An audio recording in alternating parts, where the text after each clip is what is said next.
தமிழ்நாட்டை பாருங்க, நாட்டில் இருக்கக்கூடிய மற்ற சில மாநிலங்களையும் பாருங்க. போன வாரம் கூட ராஜஸ்தான்ல பெண்கள் மொபைல் போன் பயன்படுத்தக்கூடாதுன்னு சில குழுக்கள் தடை போட்ட செய்தி வந்துச்சு. ஆனா நம்ம ஊர்ல ஆப்பிள் போன்களை தயாரிக்கிற தொழிற்சாலைகளை அதை அசம்பிள் பண்றது பெண்கள் தான். திராவிட இயக்கமும் நம்மோட தலைவர்களும் பண்ண புரட்சியோட விளைவுதான் பெண் விடுதலை, மகளிர் முன்னேற்றம். இன்னைக்கு எல்லா கட்சிகளையும் பெண்களுடைய பங்கு குறிப்பிடத்தக்க அளவுக்கு இருக்கு. அதுக்கும் நாம ஏற்படுத்தின விழிப்புணர்வு தான் காரணம். ஆனா வளர்ந்த நாடுகள் கூட எங்கேயுமே பெண்களுக்கான போதிய பிரதிநிதித்துவம் இன்னும் கிடைக்கல.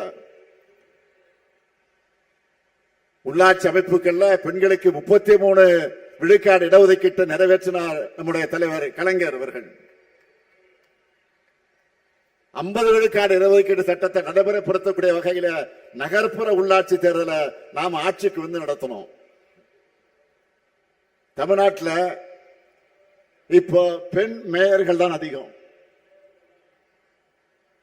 உள்ளாட்சியில் உங்களுக்கு கிடைச்சிருக்கக்கூடிய அதிகாரம் நாடாளுமன்றத்திலும் சட்டமன்றத்திலும் கிடைக்கணும். அதுதான் திமுகவுடைய லட்சியம். அதுக்காகத்தான் 33 விழுக்காட்டுக்காக தொடர்ந்து போராடுகிறோம். 2017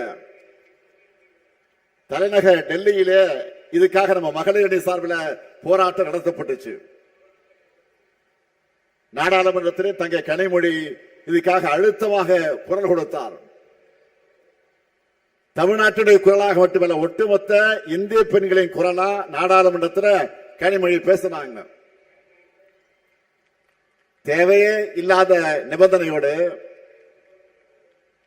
பெண்களுக்கான 33 விழுக்காடு மசோதாவை ஒன்றிய பாஜக அரசு நிறைவேற்றிருக்கு. தேவையா இல்லாத நிபந்தனையோடு நிறைவேற்றிருக்கு. அது எப்போ நடைமுறைக்கு வரும் சொல்ல முடியாத நிலைதான் இருக்கு இன்றைக்கு. இது எதை காட்டுது? ஆபரேஷன் சக்சஸ், ஆனா பேஷண்ட் டெட் சொல்லுவாங்கல்ல, அப்படி இருக்கு அவங்களுடைய செயல்பாடு.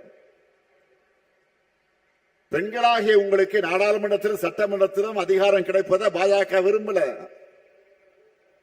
அதனால பெயரளவுக்கு மசோதாவை நிறைவேற்றிட்டு காலத்தை கடத்துறாங்க.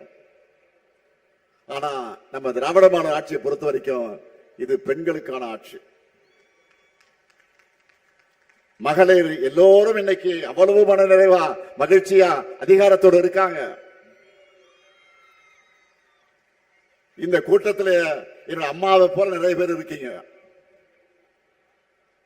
எனக்கு சகோதரிகளாக நிறைய பேர் இருக்கீங்க. ஏன் என்னோட மகள்களாக எத்தனை பேர் வந்திருக்கீங்க.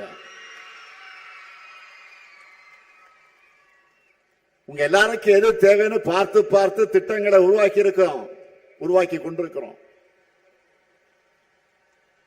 நம்முடைய வெல்லும் தமிழ் பெண்களை கொண்டாடிட்டு இருக்கோம்.